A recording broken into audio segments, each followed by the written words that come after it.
하나님 아버지, 은혜와 사랑을 감사하고 감사합니다.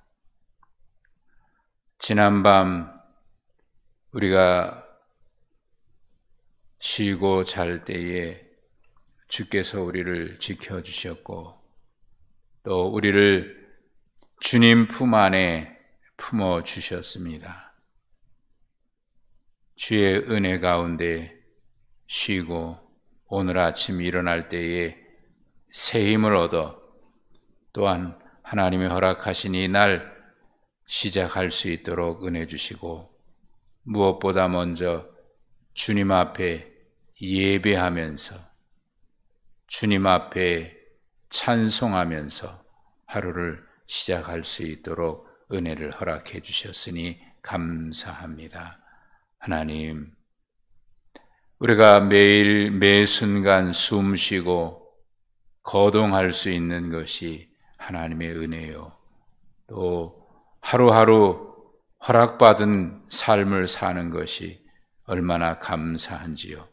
하나님, 오늘도 첫 시간 예배하는 저희들의 이 예배가 주님 앞에 이르게 하시고 우리가 주님 앞에 예배하는 이 순간처럼 오늘 하루 우리에게 주어진 시간 살아가는 모든 날이 하나님 앞에서의 삶이 되게 하시고 주님과 동행하는 삶이 되게 하시고 주님의 부르심 앞에 믿음으로 응답해 가는 그런 삶이 되게 해 주시옵소서.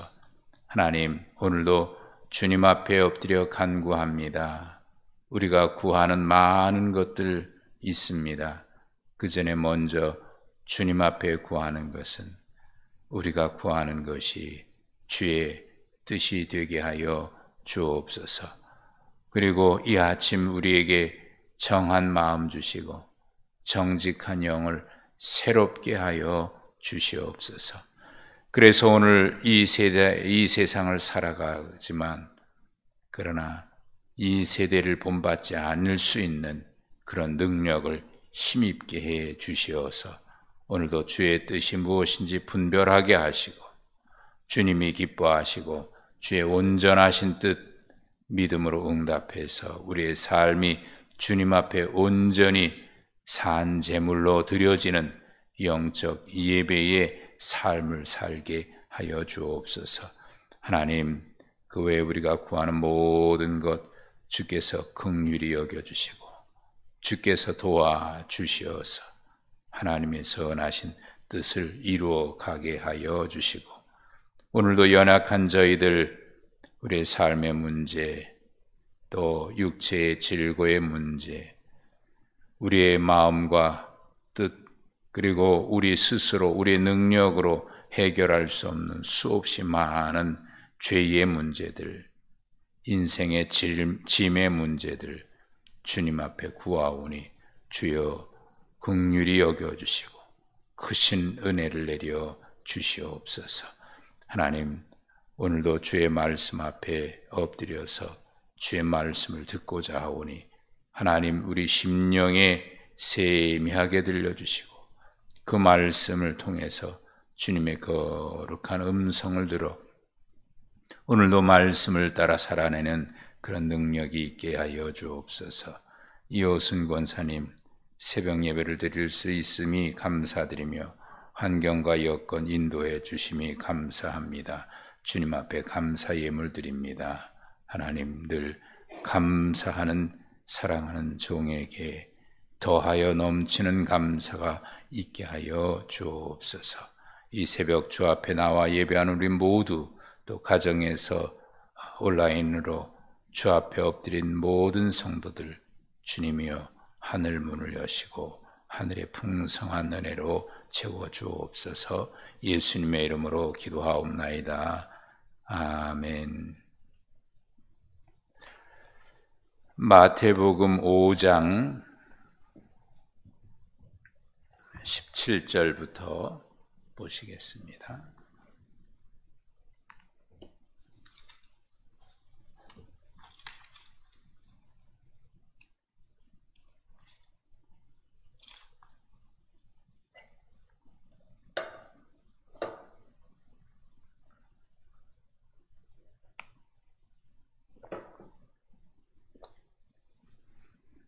마태복음 5장 17절부터 26절까지 내가 율법이나 선지자를 폐하러 온 줄로 생각하지 말라. 폐하러 온 것이 아니요 완전하게 하려 함이라.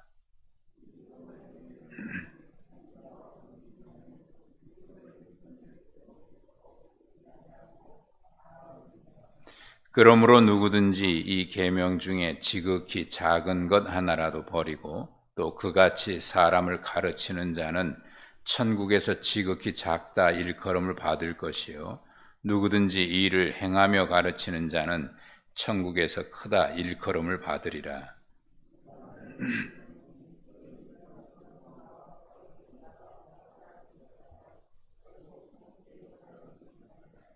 옛 사람에게 말한 바 살인하지 말라. 누구든지 살인하면 심판을 받게 되리라 하였다는 것을 너희가 들었으나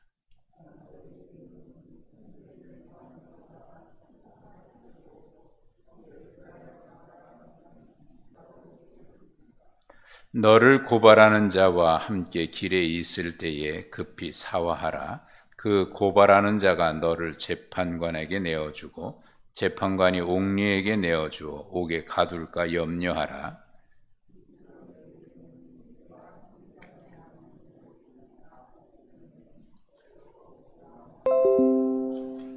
아멘. 산상수훈의 말씀을 계속 보고 있습니다. 어제 보셨던 대로 팔복 혹은 구복이라고 하는 이 말씀은 하나님의 백성은 어떤 사람인가, 하나님 앞에 부름받은 백성은 어떤 사람인가, 그것을 지키느냐 안 지키느냐의 어떤 윤리적인 문제가 아니라 그 차원 이상 어떤 존재인가, 그것을 말씀하고 있고 또 그것을 지켜야 한다. 그런 하나님의 백성은 그래서 세상 속에서는 어떤 존재이냐면 빛이고 소금인 거예요. 빛이 되라가 아니라 빛이다, 소금이다, 존재를 얘기하는 거예요. 존재, 되라가 아니라 이미 하나님은 우리를 그렇게 부르신 거다 이거죠. 되라 그랬을 때는 잃을 게 없는 거예요. 아직 되지 않았으니까 소금의 맛을 잃을 수가 없죠. 소금이기 때문에 소금이 맛을 잃으면 안 된다는 거고, 빛이기 때문에 그 빛을 말 아래 두거나 그렇게 해서는 안 된다는 거죠. 그래서 우리의 삶 속에 빛이고 소금이고, 이어서 하나님이 어제 보셨던 대로 무리들이 굉장히 많이 따랐는데 그 중에 나온 사람들이 있습니다. 제자들이 나온지라. 오늘도 그 역시 이 말씀은 그 대상들에게 하시는 말씀이에요. 주님 앞에 나온 사람들. 그러니까 하나님은 우리를 이렇게 계속해서 부르고 계시는 거예요. 하나님의 백성은 이 세상 속에 섞여 살고 있으나 거기서 부름받은 사람들, 구별됐다고 하는 것은 특별한 사람이라고 하는 의미도 있겠지만 또 그만한 하나님의 기대가 있는 거고 사명이 있는 거고 책임이 있는 거죠.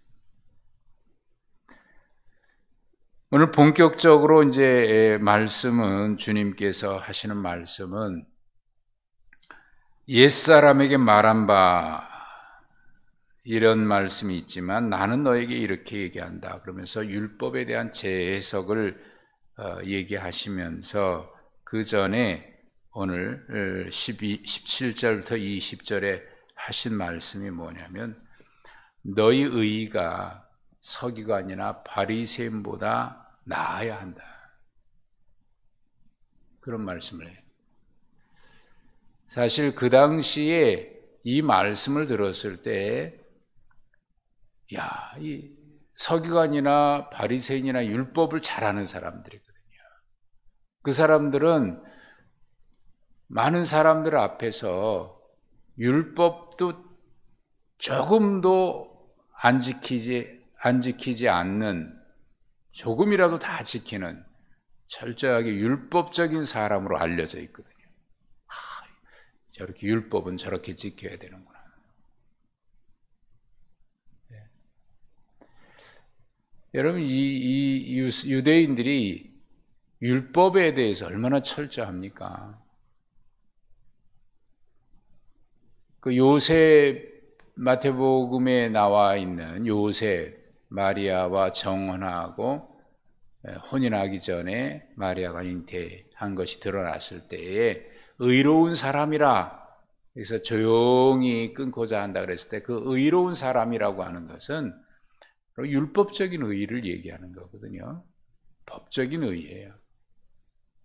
그러니까 그들은 율법의 성년식을 하게 되면, 13살에 성년식을 하게 되면요, 유대인들은 율법의 아들이라 이렇게 불려요. 그러니까 율법을 철저하게 지키겠다고 말해요.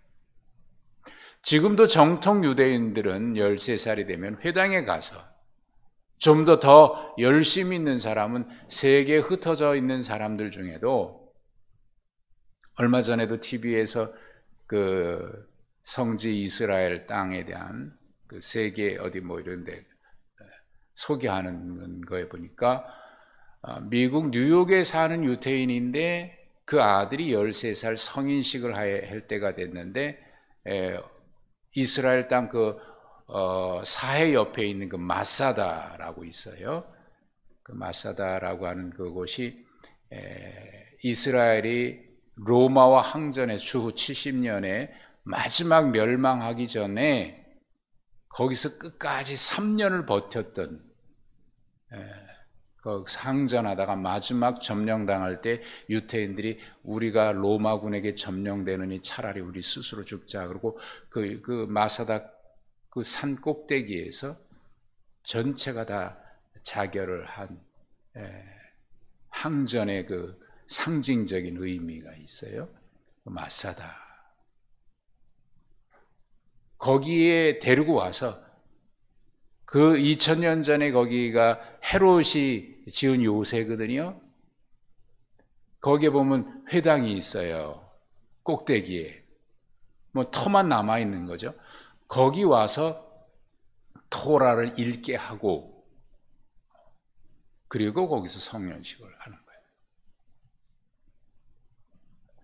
그러니까 이 토라는 거 우리가 율법이라고 얘기하니까 법조항 자꾸 그렇게 의미를 그렇게 생각합니다만, 이 토라는 법적인 조항이 아니라 하나님 앞에서 살아가는 삶의 규정이라든지 이런 모든 것들을 얘기하는 거예요. 그러니까 그들은 이 율법, 그들에게 율법은요, 얼마나 중요한지 몰라요. 근데 주님이 이렇게 말씀하시니까, 율법을, 그 앞에 이제 쭉 말씀을 들으니까 율법을 폐하는 건가?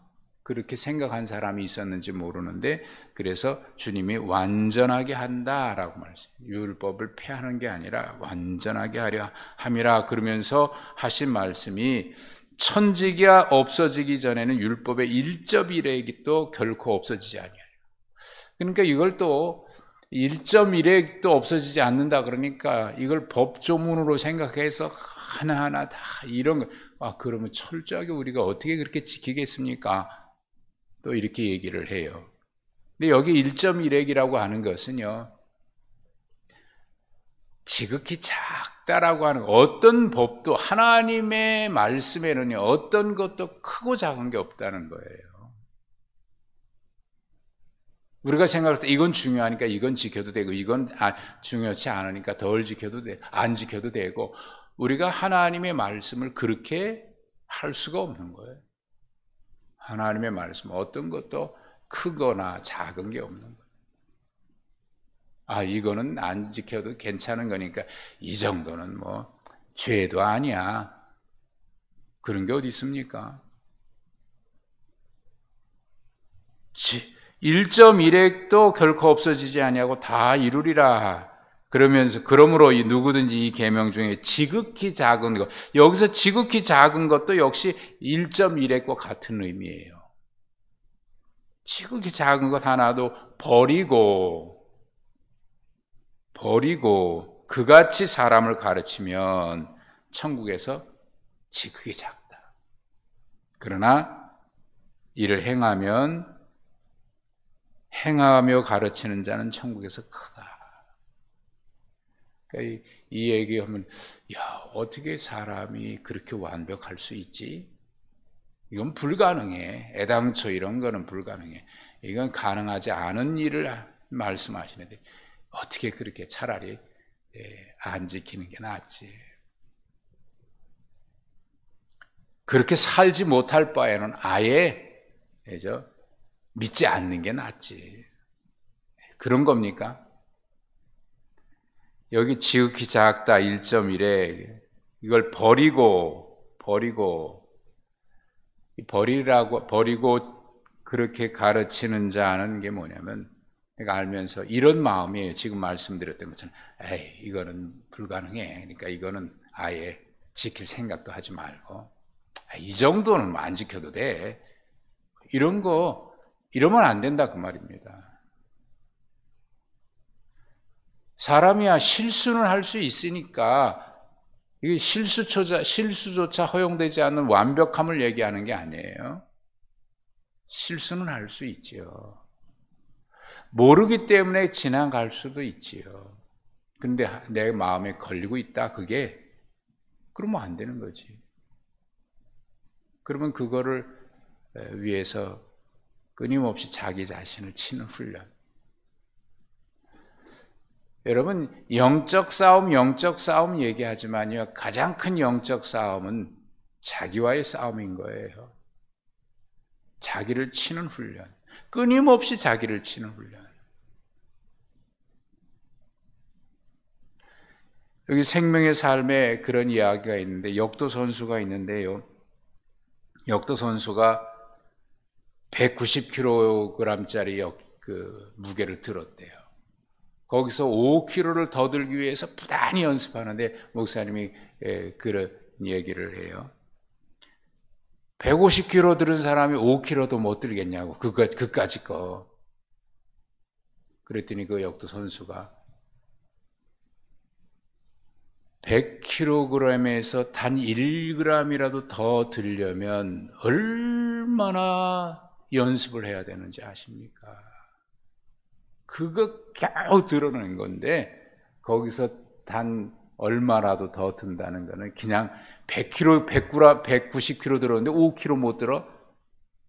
그거 아니거든요. 그렇다면 우리의 영적 싸움도 끊임없이 주님 앞에 우리가, 이 영적 싸움은 자기 자신과의 싸움이에요. 그래서 기도는요, 기도를 씨름이라고 얘기해요. 스트러글, 씨름이에요. 기도로서의, 씨름으로서의 자기 자신을 쳐서 복종시키는 하나님의 뜻 앞에, 말씀 앞에 끊임없이 하나님 이거 주세요. 야곱의 야복강가의 씨름을요, 예전에 제가 어렸을 때 부흥사 목사님이, 여러분 하나님 앞에 물고 늘어져야 합니다. 그러면 하나님 주십니다. 나무 뿌리 뽑아야 됩니다. 제가 청년 때 하늘산 기도원에 가서 진짜 나무 뿌리 뽑아보려고 그랬어요. 밤새 한번 해봤어요. 거기 큰 잣나무들도 있고 그러는데. 그런 게 하나님 앞에 하나님과 씨름하는 게 아니라 하나님 말씀 앞에 내 자신을 복종시키기 위한 씨름입니다. 그래서 너희 의가라고 하는 것은, 너희 의가 바리새인과 서기관보다 낫지 않으면 결단코 천국에 들어가지 못한다. 아이고, 우리는 못 들어가겠네. 아니요, 그 앞에 이미 말씀했어요. 심령이 가난한 자는 이미 천국이 너희 것이다. 의를 위해서 박해 받은 자는 복이 있나니 천국은 그들의 것입니다. 이미 이거는 현재형이에요. 현재 천국 백성이다. 그러니까 여기 너희 의다라고 하는 것은 하나님의 부름 앞에 우리가 응답해 가는 그런 삶을 말하는 거예요. 그리고 구체적인 예가 이제 21절부터 이제 나타나는데, 구체적인 예가 뭐냐면 옛날 계명, 구약 계명이죠. 살인하면 안 된다. 그러나 주님 말씀합니다. 나는 너에게 말한다. 형제를 향해서 노하는 자마다 심판받고, 또 형제에 대해서 라가라, 이 라가라고 하는 단어는 히브리인의 욕인데 우리로 표현한다면 이런 거예요.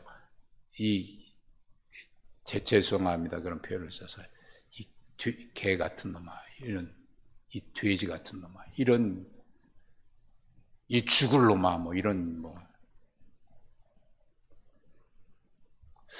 욕이, 그래서 욕인지 모르지만 욕 중에는 가만히 생각해 보면 야, 어떻게 저런 말을 하지? 그 의미를 가만히 생각해 보면 말이죠. 또 예물을 드리려다가 거기서 형제에게 원망 들을 만한 일이 있거든, 생각나거든. 예. 그걸 잘했느냐 잘못했느냐가 아니에요. 죄를 지었느냐 안 지었느냐의 문제가 아니에요. 아, 내가 이거 원망 들을 것 같은데, 이 일 때문에. 생각나면 그럴 거예요. 그 사람이 나한테는 이렇게 해놓고 가서 뭐 하나님 앞에 복 받겠다고 예배하러 갔다고, 기도하러 갔다고 그럴 거 아닙니까? 그러면 가서 먼저 사과하라. 그리고 와서 예물을 드리라. 여러분 생각해 보세요. 예물 드리러 왔다, 예배하러 왔다, 하나님 앞에 은혜 받겠다고 온 거 아닙니까? 하나님 앞에 나 자신을 드리겠다고 온 거 아닙니까? 하나님 앞에 응답 받겠다고 온 거 아닙니까? 죄가 있으면 죄 용서함을 받겠다 그러고 온 거 아닙니까? 근데 내 마음속에 아, 내가 이거 형제에게 원망 들을 것 같은데, 이런 생각나면 그 문제를 하나님께 용서받으면 되지, 하나님께 복 받으면 되지, 그럼 다 용서받은 거지. 여러분 예전에 밀양이라고 하는 영화 그거 아닙니까? 자식을 잃은 그 엄마는 얼마나 마음 아프겠어요. 그래서 몸부림치고 그들에서 이제 신앙생활 하기 시작해서 하나님 앞에 나가서 얼마나 그걸 이겨내려고, 그러다가 은혜를 받아서 그래, 그 사람 용서해야지. 그래서 감옥에 찾아갔어요. 면회를 신청했어요. 그래서 내가 당신을 용서할 테니까, 용서해줬다고 얘기하니까 아니요, 당신에게 용서받을 이유가 없는데요. 나는 이미 하나님께 용서받았는데요. 아유, 고맙습니다. 내가 미안합니다. 내 감옥에 있어서 찾아가지 못했지만 얼마나 마음이 아프냐고. 내가 평생 갚아도 그 한을 어떻게 갚겠습니까? 자식을 잃은 한을 어떻게 갚겠습니까? 아, 그렇게 해야 그게 당연한 거 아니에요? 근데 당신의 용서 내가 안 받아도 된다고, 하나님 앞에 난 이미 죄 용서 받았다고. 그러니까 그 전도연 씨가 거기서 이제 그 역할인데, 이게 무슨 말이야? 이게 용서야? 그럼 나 하나님 안 믿겠다고. 여러분, 나는 하나님 앞에 복 받겠다 그러면서 저 사람은 나에게 원망 들을 만한 있는데 그건 괜찮은 겁니까? 작년 연말에 교수 신문에 나와 있는 작년 2020년을 평가할 수 있는 사자성어, 해마다 선정되는 사자성어가 아시탑이 아닙니까? 나는 옳고 너는 그르다. 나아자, 오를 시자. 타인할 때 그를 비자. 나는 옳고 내가 한 건 다 옳고 남은 그르고. 여러분, 이게 하나님 앞에 우리가 이게 여러분 그런 거 아니잖아요. 늘 자기 자신을 하나님 앞에 복종해야 돼요. 그러면서 너를 고발하는 자가 길에 있으면 급히 사과하라 말이죠. 재판관에게 가기 전에 사과하라. 이 얘기는 가만히 생각해 보면요, 이런 말씀이에요. 우리가 하나님 앞에 가기 전에 이 세상에서 하나님 앞에 우리가 회개하고 사람과의 관계에서도 회개해야 될 거고, 이 말씀을 묵상하는 가운데 이런 생각이 들었어요. 예를 들어서 우리가 사람에게 뭔가 잘못한 것이 있거나 어쨌거나 일단 불편해질 수 있잖아요. 그러면 불편해지면 그 사람 만나고 싶지 않거든요. 피해가고 말이죠.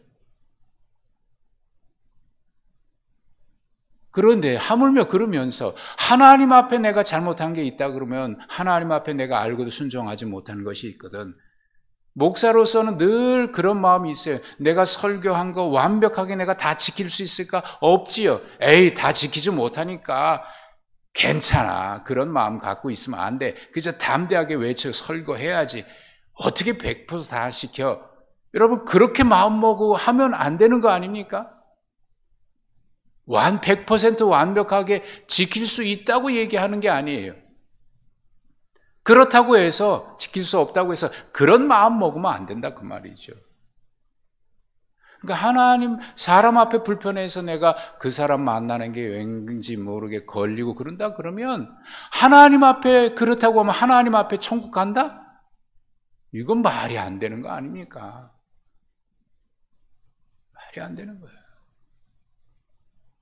하나님 앞에 이 사람 앞에 내가 미안해서 못 만나고 죄 지은 거에 있어서 그 사람 피해 다니고 그런다 그러면서 하나님 앞에 만약에 그런 마음으로 하나님 앞에 갔을 때 나는 떳떳하다? 그럴 수 없잖아요. 그러니 하나님 앞에 그런 마음 가지고 사는 거죠. 그래서 내가 사람에게 예배하는데 나는 은혜 받겠다 그러면서 저 사람은 잘못한 건 있어도 괜찮다? 가서 먼저 사과하고 미안해요. 그리고 하나님 앞에 해야 참되게. 왜? 예배하는 것은 혼자도 예배할 수 있지만 함께 예배하는 것이 공동체니까 하나님 백성이고, 그리고 이 세상에서 안 만날 수 있지만 하나님 나라 가면 다 만날 수 있는 사람들인데, 근데 하나님 나라 가서 저 사람이 왔네 나 숨어 다녀야지 그럴 수는 없잖아요. 그러니 하나님 앞에 우리의 의의가 어떠해야 되는가? 완벽해야 되고 100% 다 지켜야 된다는 얘기가 아닙니다. 이건 괜찮아. 그런 거 없다는 거. 1.1에 작은 것 그런 거 없다는 거예요. 깨달으면 하나님 앞에 하나님 그래요. 내가 지킬 수 없어요. 이건 내 힘으로 지킬 수가 없어요. 그래서 몸부림치고, 그래서 그 어떤 기회가 주어졌을 때 하나님 내게 이런 기회가 주어졌으니 감사합니다. 그런 기회 주어지지 않았으면 그냥 지나갈 수도 있는 거 아닙니까? 근데 그런 기회가 있고 그런 일이 할 수 있는 일이 있다고 하면 어떤 방법으로든지 그거 하면서 감사한 거죠. 그것도 이거 해야 돼가 아니라 내게 이런 기회가 주어졌으니 감사합니다. 감사합니다. 그래서 매일 하나님 앞에 우리가 헌신하는 거고 주어진 일에 충성하는 거고, 오늘도 역시 마찬가지죠. 오늘이라고 하는 이 날도 하나님이 우리에게 그렇게 주시지 않았겠습니까? 그러니까 오늘이라고 하는 이 날도 하나님 앞에서 오늘도 우리가 예배하는 마음으로 그렇게 살아가야 할 것입니다. 오늘도 우리의 삶이 예배가 되시기를 주님의 이름으로 축복합니다. 하나님 아버지 감사합니다. 누구나 실수할 수 있고 모든 인간 완벽하지 못합니다. 그러나 내 실수는 괜찮고 내 잘못은 괜찮고 남의 잘못은 작은 티끌이라도 빼내기 위해서 저주하고 비방하고 했던 우리의 죄를 용서해 주시고, 하나님 우리가 연약한 자들이오니 우리를 불쌍히 여겨주셔서 우리가 서로 용납하고 사랑하고 이해하고 살아가는, 그리고 하나님 앞에 늘 주님의 부르심 앞에 믿음으로 응답해가는 그런 거룩한 예배로서의 우리의 삶이 되게 해주시고, 오늘 하루도 우리에게 하나님 허락하셨으니 오늘도 예배와 같은 삶이 되게 해 주옵소서. 예수님의 이름으로 기도하옵나이다. 아멘.